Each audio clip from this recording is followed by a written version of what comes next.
ఈ జ్ఞానాన్ని మనం పొందుకోవాలంటే ఎట్లా మనకు ఆ జ్ఞానం కలుగుతుంది? ఇది కూడా ఒక ప్రశ్న. ఏమండి, మీకు ఎంతమందికి జ్ఞానం అవసరమో అంటే ప్రతి ఒక్కరు చేయెత్తుతారయ్యా, నాకు జ్ఞానం కావాలి, నా కుటుంబాన్ని కట్టుకునేందుకు, నా వ్యాపారాన్ని నడిపించుకునేందుకు. యవనస్తులైనటువంటి పిల్లలైతే మా చదువుల్లో మేము రాస్తున్నటువంటి ప్రతి ఎగ్జామ్స్లో గొప్ప జయాన్ని పొందుకునేటట్లు మా జ్ఞానం కావాలని ప్రతి ఒక్కరు అడుగుతారు. అయితే ఈ జ్ఞానాన్ని మనం పొందుకోవాలంటే 2 మార్గాలు ఉన్నాయి.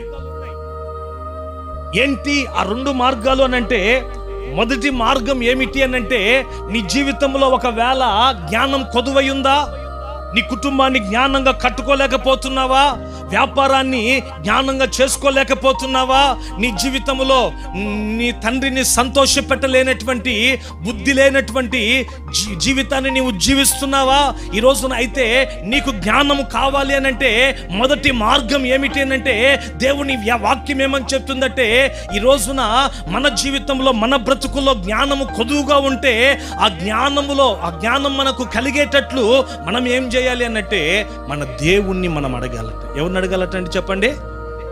దేవుణ్ణి మనము అడగాలట. చదవండి బైబిల్లోది యాకోబు పత్రిక 1వ అధ్యాయం, యాకోబు పత్రిక 1వ అధ్యాయం 5వ వాక్యాన్ని చదువుతారు చూడండి.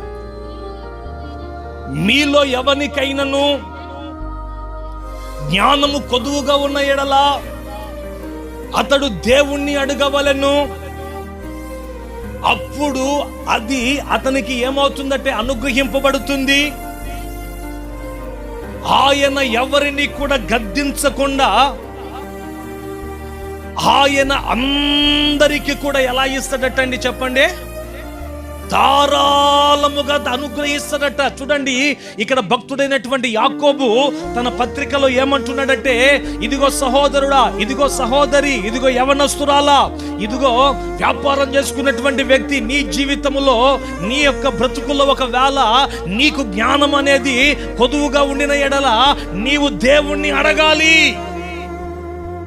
అప్పుడు ఆయన జ్ఞానమును నీకు అనుగ్రహిస్తాడని ఏమంటున్నాడంటే, తను అడుగు వారికి జ్ఞానం ఎలా ఇస్తాడు అని చెప్తున్నాడంటే, ధారాళముగా దయచేస్తాడటండి. ఎలా దయచేస్తాడటండి చెప్పండి? ఎలా దయచేస్తాడటండి? ధారాళముగా దయచేస్తాడు. బైబిల్లో మీరు గమనించండి, సొలొమోను లేత ప్రాయంలో ఇశ్రాయేలులకు రాజుగా అభిషేకించబడ్డాడు. చాలా చిన్న వయసు. 3 రోజులు ఉపవాసం ఉండి ప్రార్థన చేసుకుంటున్నాడండి. దేవుడు ఆ ప్రార్థనకి దిగి వచ్చాడు. సొలొమోనును అడుగుతున్నాడు. ఏమని అడుగుతున్నాడంటే, నీకు ఏమి కావాలి అని చెప్పి అడుగుతున్నప్పుడు సొలొమోను చూడండి, వెండిని అడగలేదు దేవుణ్ణి. హల్లెలూయా. చూడండి, సొలొమోను దగ్గరికి దేవుడు వచ్చి దేవుడే అడుగుతున్నాడు. ఏమని అడుగుతున్నాడంటే, వాట్ డు యు వాంట్, నీకు ఏం కావాలి చెప్పు సొలొమోను అని అంటే, ఈ సొలొమోను వెండి బంగారాల్ని కానీ, శత్రు యొక్క ప్రాణాలని కానీ, ఈ సొలొమోను శత్రు యొక్క ప్రాణాలని కానీ, రాజ్యాలనే కానీ, ఈ లోక సంబంధమైన వేటిని అడగలేదు. కానీ అతడు ఏమడుగుతున్నాడు అనంటే, ఈ దేశమును పరిపాలించేందుకు నాకు వివేకము కలిగినటువంటి హృదయం నాకు కావాలి. నేను రాజును కాబట్టి నా దగ్గర న్యాయం కోసం అని చెప్పి ప్రజలు నా దగ్గరికి వస్తారు. కాబట్టి మేలు కీడుల్ని వివేచించి నేను నా దేశాన్ని పరిపాలించేటట్లు వివేకము కలిగినటువంటి హృదయాన్ని నాకు దయచేయండి అని ప్రభుని అడిగినప్పుడు, చూడండి బైబిల్లో మనం గమనిస్తాం ఏమన్నట్టే, దేవుడు అతనికి జ్ఞానాన్ని ఎలా ఇచ్చాడు అనంటే ధారాళముగా దయచేశాడు. హల్లెలూయా.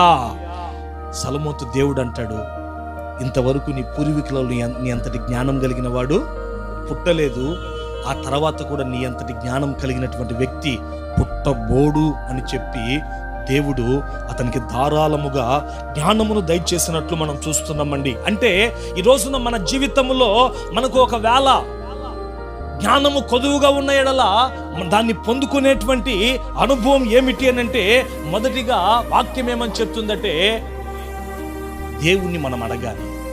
దేవుణ్ణి అడిగితే దేవుడు మనకిస్తాడండి జ్ఞానాన్ని. రెండవదిగా చూడండి, జ్ఞానాన్ని మనం పొందుకోవాలంటే మరొక మార్గం కూడా ఉంది. ఏమిటి ఆ మార్గము అని అంటే, చదవండి ఇప్పుడు సామెతల గ్రంథం 1వ అధ్యాయం 5వ వాక్యం. సామెతల గ్రంథం 1వ అధ్యాయం 5వ వాక్యం. 1వ అధ్యాయం.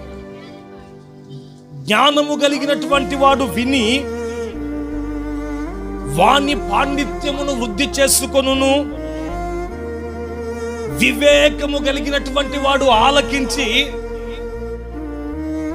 నీతి సూత్రములను సంపాదించుకొనును. చూడండి, అంటే చూడండి, ఈ రోజున జ్ఞానమును మనం పొందుకోవాలంటే దేవుని బిడలమైనటువంటి మన జీవితంలో మనకు ఉండవలసిన అనుభవం ఏంటంటే, వినే మనస్సు మనకు ఉండాలి. ఏ మనస్సు మనకు ఉండాలండి? ఎవరైతే చూడండి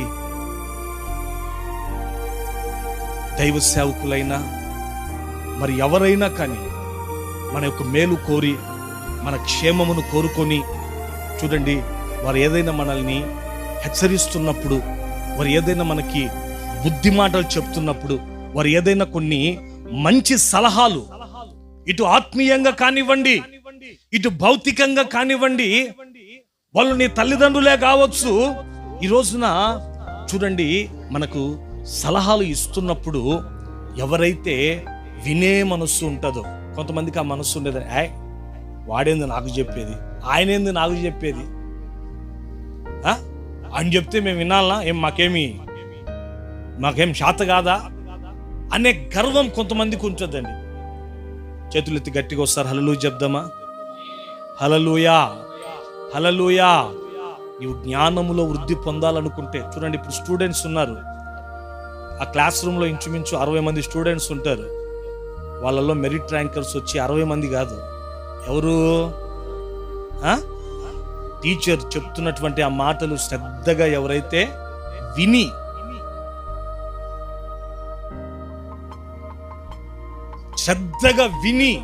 చక్కగా వారి జీవితాలు, టీచర్స్ చెప్పుకుంటున్నట్టు వారి జీవితాన్ని మలుచుకుంటారో, రేపు రాబోయే రోజుల్లో ఆ స్టూడెంట్స్ ఏమైతారంటే దేశాన్ని పరిపాలించేటువంటి నాయకులుగా మార్చబడతారండి. హల్లెలూయా, హల్లెలూయా, హల్లెలూయా. చూడండి, ఆ క్లాస్ రూమ్లోనే కొంతమంది ఉంటారు, టీచర్స్ చెప్పే మాటలు పొరపాటును కూడా వినరు. లాస్ట్ బెంచ్లో కూర్చొని అల్లర్లు చేసుకుంటా ఎట్లంటే అట్లా వేషాలు వేస్తూ ఉంటారండి. వాళ్ళకు టీచర్స్ చెప్పినప్పుడు అర్థం కాదు, తర్వాత వాళ్ళ లైఫ్ అంతా కూడా, వాళ్ళ లైఫ్లో చూడండి ఏమి సాధించనటువంటి పరిస్థితుల్లో వచ్చినప్పుడు వాళ్ళ ఫ్రెండ్స్ ఒక మంచి పొజిషన్లో ఉంటే వాడు అప్పుడు చూసుకొని అప్పుడు అనుకుంటాడు ఏమన్నంటే, ఆ రోజుల్లో మా టీచర్స్ చెప్పేటప్పుడు వారి మాటలు వింటే ఎంత బాగుండేదో అని అనుకుంటారు. ఈ రోజున చూడండి, గమనించండి, మన దైనందిక జీవితంలో మనకు జ్ఞానం అనేది మొదటిగా దేవుణ్ణి అడగడం ద్వారా మనకు వస్తుంది. రెండవదిగా వాక్యం ఏమని చెప్తుందంటే, వినుట ద్వారా. మన స్వబుద్ధిని మనం ఏమాత్రము కూడా ఆధారం చేసుకోకుండా, ఈ రోజున కొంతమంది ఏవైనా కొంచెం మంచి సలహాలు మనకి ఇస్తున్నప్పుడు మనము ఆ మాటల్ని వినుట ద్వారా మనము జ్ఞానములో వృద్ధి పొందుతామని వాక్యం సెలవిస్తా ఉంది. హల్లెలూయా, హల్లెలూయా. సామెతలు 12:15 చదవండి, చక్కటి మాట ఉంటుంది. సామెతలు 12:15. మూఢుని యొక్క మార్గము వాని దృష్టికి ఎలా ఉంటుందంటే, ఎంతమంది చెప్పినా, ఇదిగో నువ్వు వెళ్తున్న మార్గం బ్రదర్ సరికాదు, ఇదిగో సిస్టర్ నువ్వు వెళ్తున్నటువంటి మార్గం సరికాదు అని ఎంత చెప్పినా వాడు వినడు. మూఢుని యొక్క మార్గము వాని దృష్టికి ఎలా ఉంటుందంటే సరి అయినదిగా ఉంటుందట. చూసారా, జ్ఞానము కలిగినటువంటి వాడు ఏం చేస్తాడంటే, ఎవరైనా ఏదైనా ఒక మాట చెప్తుంటే జ్ఞానము కలిగినటువంటి వాడు ఏం చేస్తాడంటే దానిని గూర్చి ఆలోచన చేస్తాడటండి. హల్లెలూయా, హల్లెలూయా. ఈ రోజున రెండవదిగా మనం జ్ఞానంలో వృద్ధి పొందాలి అనంటే, ఈ రోజున మనము మన జీవితంలో కొంతమంది వ్యక్తులు ఎవరైనా ఒక మంచి సరైనటువంటి మార్గంలో మనల్ని నడిపించాలి అని చెప్పి మనకి కౌన్సిల్ చేస్తున్నప్పుడు మనము జ్ఞానులమైతే ఏం చేస్తాము అనంటే వారి యొక్క ఆలోచనలను అంగీకరించి దాని ప్రకారంగా వారి ఆలోచన ప్రకారంగా నడిపించబడి దాని ద్వారా మన జీవితంలో మనము ఉన్నతమైన ఆశీర్వాదాలను పొందుకుంటామండి. హల్లెలూయా. జ్ఞానం పొందుకోవాలంటే రెండు మార్గాలు.